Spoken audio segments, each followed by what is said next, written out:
सर्वकालिक शाही से अंकित हो रही अमिट स्मृति रेखाएं हैं। साथियों, हम सब जानते हैं कि जहां राम का काम होता है वहां पवन पुत्र हनुमान अवश्य विराजमान होते हैं। इसलिए मैं राम भक्त हनुमान और हनुमान गढ़ी को भी प्रणाम करता हूं। मैं माता जानकी, लक्ष्मण जी, भरत, शत्रुघ्न सबको नमन करता हूं। मैं पावन अयोध्यापुरी और पावन सरयू को भी प्रणाम करता हूं। मैं इस पल दैवीय अनुभव कर रहा हूं कि जिनके आशीर्वाद से ये महान कार्य पूरा हुआ है। वे दिव्य आत्माएं, वे दैवीय विभूतियां भी इस समय हमारे आसपास उपस्थित है। मैं इनसे भी दिव्य चेतनाओं को भी कृतज्ञता पूर्वक नमन करता हूं। मैं आज प्रभु श्री राम से क्षमा याचना भी करता हूं। हमारे पुरुषार्थ, हमारे त्याग, तपस्या में कुछ तो कमी रह गई होगी कि हम इतनी सदियों तक ये कार्य कर नहीं पाए। आज वो कमी पूरी हुई है।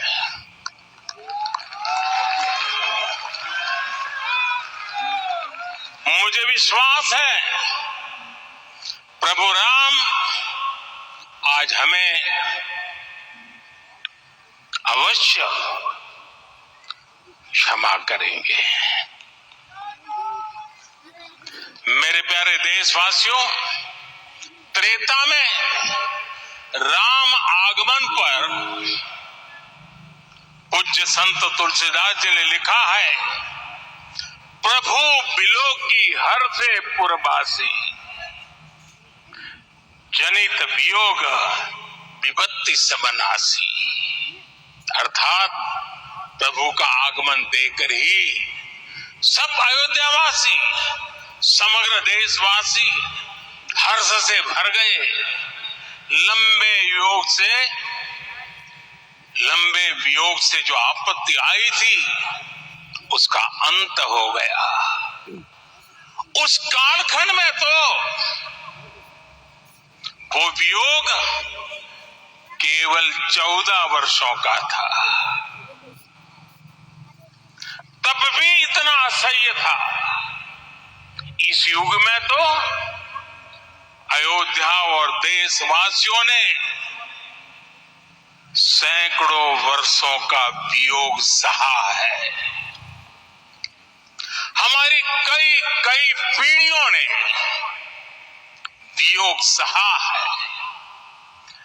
भारत के तो संविधान में उसकी पहली प्रति में भगवान राम विराजमान है।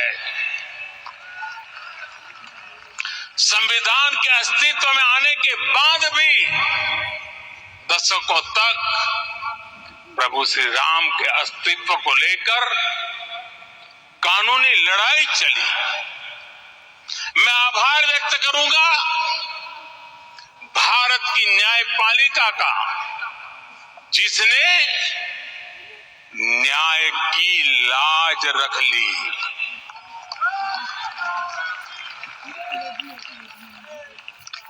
न्याय के पर्याय प्रभु राम का मंदिर भी न्यायबद्ध तरीके से ही बना। साथियों, आज गांव-गांव में एक साथ कीर्तन संकीर्तन हो रहे हैं। आज मंदिरों में उत्सव हो रहे हैं, स्वच्छता अभियान चलाए जा रहे हैं। पूरा देश आज दीपावली मना रहा है। आज शाम घर घर राम ज्योति प्रज्वलित करने की तैयारी है। कल मैं श्री राम के आशीर्वाद से धनुषकोडी में राम सेतु के आरंभ बिंदु अरिचल मुनाई पर था। जिस घड़ी प्रभु राम समुद्र पार करने निकले थे, वो एक पल था जिसने काल चक्र को बदला था। उस भावमय पल को महसूस करने का मेरा ये विनम्र प्रयास था। वहां पर मैंने पुष्प वंदना की। वहां मेरे भीतर एक विश्वास जगा कि जैसे उस समय काल चक्र बदला था, उसी तरह अब काल चक्र फिर बदलेगा और शुभ दिशा में बढ़ेगा। अपने 11 दिन के व्रत अनुष्ठान के दौरान मैंने उन स्थानों का चरण स्पर्श करने का प्रयास किया जहां प्रभु राम के चरण पड़े थे। चाहे वो नासिक का पंचवटी धाम हो, केरला का पवित्र त्रिपायर मंदिर हो, आंध्र प्रदेश में लेपाक्षी हो, श्रीरंगम में रंगनाथ स्वामी मंदिर हो, रामेश्वरम में श्री रामनाथ स्वामी मंदिर हो, या फिर धनुषकोडी। मेरा सौभाग्य है कि इसी पुनीत पवित्र भाव के साथ मुझे सागर से सरयू तक की यात्रा का अवसर मिला। सागर से सरयू तक हर जगह राम नाम का वही उत्सव भाव छाया हुआ है। प्रभु राम तो भारत की आत्मा के कण कण से जुड़े हुए हैं। राम भारतवासियों के अंतर मन में विराजे हुए हैं। हम भारत में कहीं भी किसी की अंतरात्मा को छुएंगे तो इस एकत्व की अनुभूति होगी और यही भाव सब जगह मिलेगा। इससे उत्कृष्ट, इससे अधिक देश को समायोजित करने वाला सूत्र और क्या हो सकता है। मेरे प्यारे देशवासियों, मुझे देश के कोने कोने में अलग अलग भाषाओं में रामायण सुनने का अवसर मिला है, लेकिन विशेषकर पिछले 11 दिनों में रामायण अलग अलग भाषा में अलग राज्यों से मुझे विशेष रूप से सुनने का मौका मिला। राम को परिभाषित करते हुए ऋषियों ने कहा है, रमन्ते यस्मिन् इति रामः, अर्थात जिसमें रम जाए वही राम है। राम लोक की स्मृतियों में, पर्व से लेकर परंपराओं में सर्वत्र समाये हुए हैं। हर युग में लोगों ने राम को जिया है। हर युग में लोगों ने अपने अपने शब्दों में अपनी अपनी तरह से राम को अभिव्यक्त किया है और ये राम रस जीवन प्रवाह की तरह निरंतर बहता रहता है। प्राचीन काल से भारत के हर कोने के लोग राम रस का आचमन करते रहे हैं। राम कथा असीम है और रामायण भी अनंत है। राम के आदर्श, राम के मूल्य, राम की शिक्षाएं सब जगह एक समान है। प्रिय देशवासियों, आज इस ऐतिहासिक समय में देश उन व्यक्तित्वों को भी याद कर रहा है जिनके कार्य और समर्पण की वजह से आज हम ये शुभ दिन देख रहे हैं। राम के इस काम में कितने ही लोगों ने त्याग और तपस्या की पराकाष्ठा करके दिखाई है। उन अनगिनत राम भक्तों के, उन अनगिनत कार सेवकों के और उन अनगिनत संत महात्माओं के हम सब ऋणी हैं। साथियों, आज का ये अवसर उत्सवता का क्षण तो है ही, लेकिन इसके साथ ही यह क्षण भारतीय समाज की परिपक्वता के बोध का भी क्षण है। हमारे लिए ये अवसर सिर्फ विजय का नहीं, विनय का भी है। दुनिया का इतिहास साक्षी है कि कई राष्ट्र अपने ही इतिहास में उलझ जाते हैं। ऐसे देशों ने जब भी अपने इतिहास की उलझी हुई गांठों को खोलने का प्रयास किया, उन्हें सफलता पाने में बहुत कठिनाई आई, बल्कि कई बार तो पहले से ज्यादा मुश्किल परिस्थितियां बन गई। लेकिन हमारे देश ने इतिहास की इस गांठ को जिस गंभीरता और भावुकता के साथ खोला है, वो ये बताती है कि हमारा भविष्य हमारे अतीत से बहुत सुंदर होने जा रहा है। वो भी एक समय था जब कुछ लोग कहते थे कि राम मंदिर बना तो आग लग जाएगी। ऐसे लोग भारत के सामाजिक भाव की पवित्रता को नहीं जान पाए। रामलला के इस मंदिर का निर्माण भारतीय समाज के शांति, धैर्य, आपसी सद्भाव और समन्वय का भी प्रतीक है। हम देख रहे हैं ये निर्माण किसी आग को नहीं, बल्कि ऊर्जा को जन्म दे रहा है। राम मंदिर समाज के हर वर्ग को एक उज्जवल भविष्य के पथ पर बढ़ने की प्रेरणा लेकर आया है। मैं आज उन लोगों से आह्वान करूंगा, आइए आप महसूस कीजिए, अपनी सोच पर पुनर्विचार कीजिए। राम आग नहीं है, राम ऊर्जा है।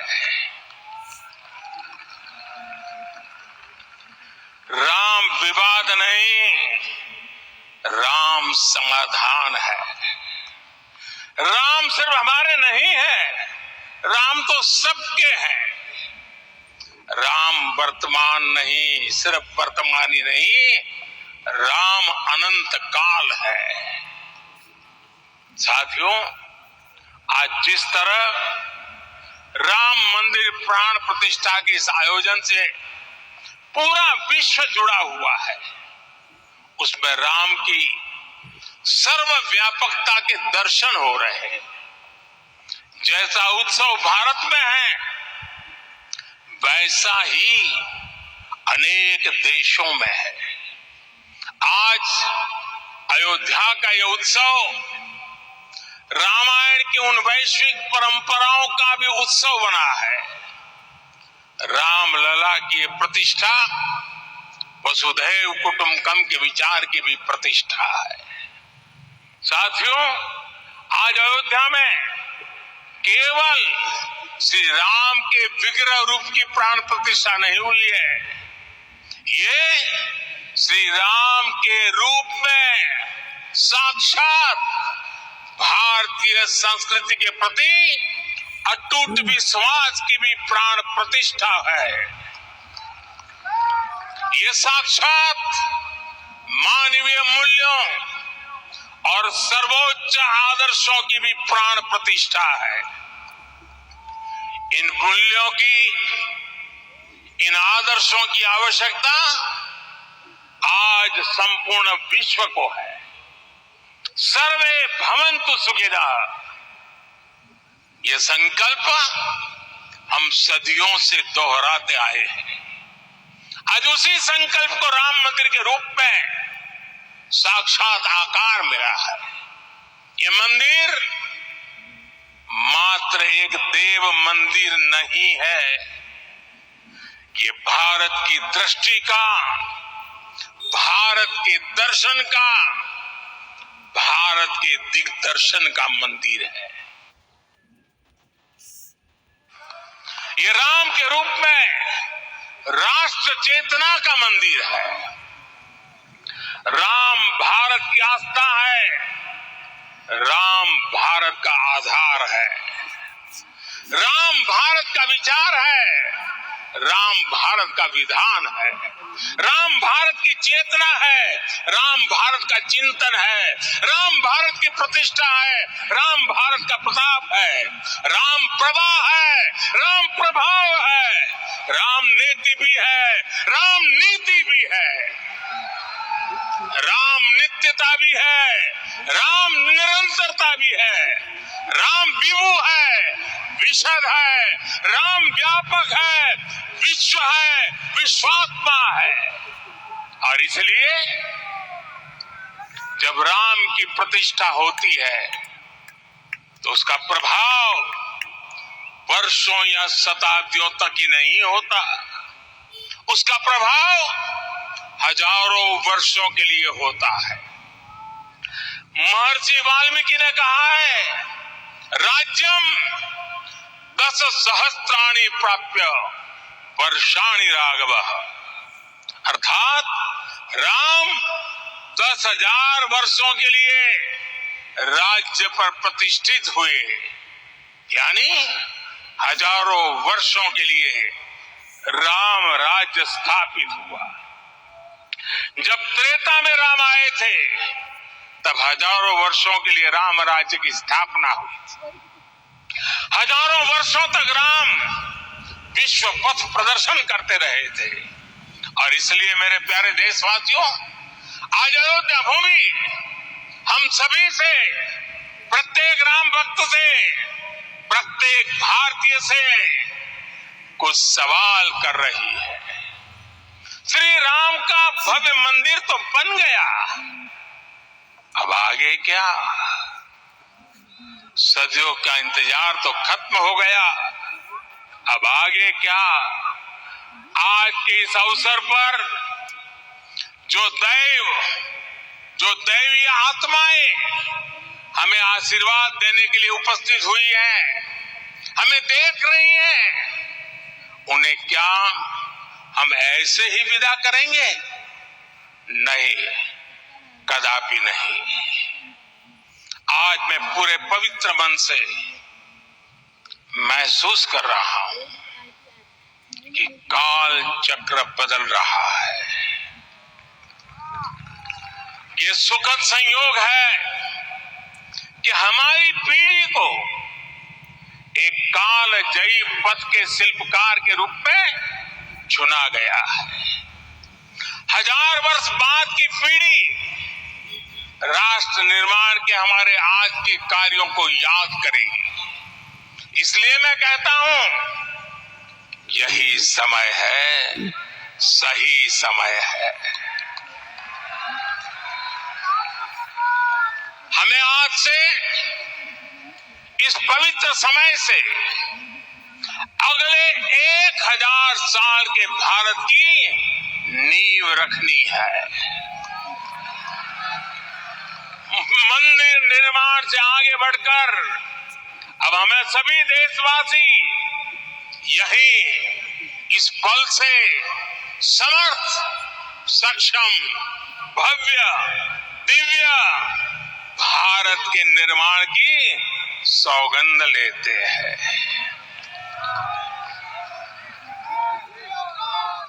राम के विचार मानस के साथ ही जनमानस में भी हो, यही राष्ट्र निर्माण की सीढ़ी है। साथियों, आज के युग की मांग है कि हमें अपने अंतःकरण को विस्तार देना होगा। हमारी चेतना का विस्तार देव से देश तक, राम से राष्ट्र तक होना चाहिए। हनुमान जी की भक्ति, हनुमान जी की सेवा, हनुमान जी का समर्पण, ये ऐसे गुण हैं जिन्हें हमें बाहर नहीं खोजना पड़ता। प्रत्येक भारतीय में भक्ति, सेवा और समर्पण के भाव समर्थ, सक्षम, भव्य, दिव्य भारत का आधार बनेंगे। और यही तो है देव से देश और राम से राष्ट्र की चेतना का विस्तार। दूर सुदूर जंगल में, कुटिया में जीवन गुजारने वाली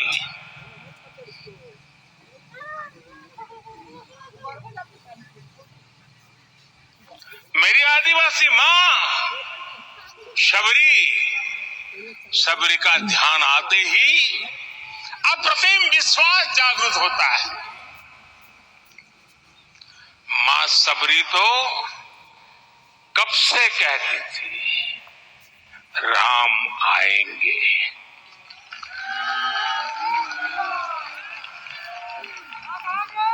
प्रत्येक भारतीय में जन्मा यही विश्वास समर्थ, सक्षम, भव्य भारत का आधार बनेगा। और यही तो है देव से देश और राम से राष्ट्र की चेतना का विस्तार। हम सब जानते हैं कि निषाद राज की मित्रता सभी बंधनों से परे है। निषाद राज का राम के प्रति सम्मोहन, प्रभु राम का निषाद राज के लिए अपनापन कितना मौलिक है। सब अपने हैं, सभी समान है। प्रत्येक भारतीय में अपनत्व की, बंधुत्व की ये भावना समर्थ, सक्षम, भव्य, दिव्य भारत का आधार बनेगी। और यही तो है देव से देश और राम से राष्ट्र की चेतना का विस्तार। साथियों, आज देश में निराशा के लिए रत्ती भर भी स्थान नहीं है।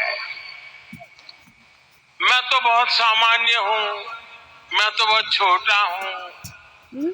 अगर कोई ये सोचता है तो उसे गिलहरी के योगदान को याद करना चाहिए। गिलहरी का स्मरण ही हमें हमारी इस हिचक को दूर करेगा, हमें सिखाएगा कि छोटे बड़े हर प्रयास की अपनी ताकत होती है, अपना योगदान होता है। और सबके प्रयास की यही भावना समर्थ, सक्षम, भव्य, दिव्य भारत का आधार बनेगी। और यही तो देव से देश और राम से राष्ट्र की चेतना का विस्तार। साथियों, लंकापति रावण प्रकांड ज्ञानी थे, अपार शक्ति के ध्यानी थे, लेकिन जटायु जी की मूल्य निष्ठा देखिए। वे महाबली रावण से भिड़ गए। उन्हें भी पता था कि वो रावण को परास्त नहीं कर पाएंगे, लेकिन फिर भी उन्होंने रावण को चुनौती दी। कर्तव्य की यही पराकाष्ठा समर्थ, सक्षम, भव्य दिव्य भारत का आधार है। और यही तो है देव से देश और राम से राष्ट्र की चेतना का विस्तार। आइए हम संकल्प लें कि राष्ट्र निर्माण के लिए हम अपने जीवन का पल पल लगा देंगे। राम काज से राष्ट्र काज, समय का पल पल, शरीर का कण कण राम समर्पण को राष्ट्र समर्पण के ध्येय से जोड़ देंगे। मेरे देशवासियों, प्रभु श्री राम की हमारी पूजा विशेष होनी चाहिए। ये पूजा स्व से ऊपर उठ करके समष्टि के लिए होनी चाहिए। ये पूजा अहम से उठकर वयम के लिए होनी चाहिए। प्रभु को जो भोग चढ़ेगा वो विकसित भारत के लिए हमारे परिश्रम की पराकाष्ठा का प्रसाद भी होगा।